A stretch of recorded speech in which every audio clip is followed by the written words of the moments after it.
Hello! Are you struggling with how to take care of your marble countertop? This video will help you out.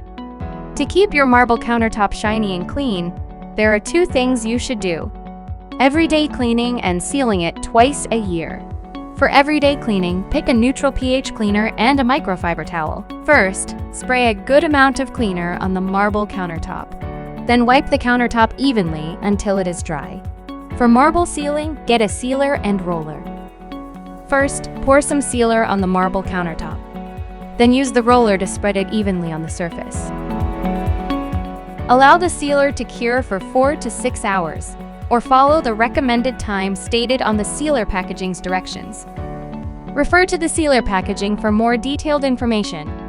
All brand new marble countertops from Water Creation come pre-sealed. However, it is still recommended to re-seal your marble countertop 24 hours before you first use it. Water Creation. Crafted for you.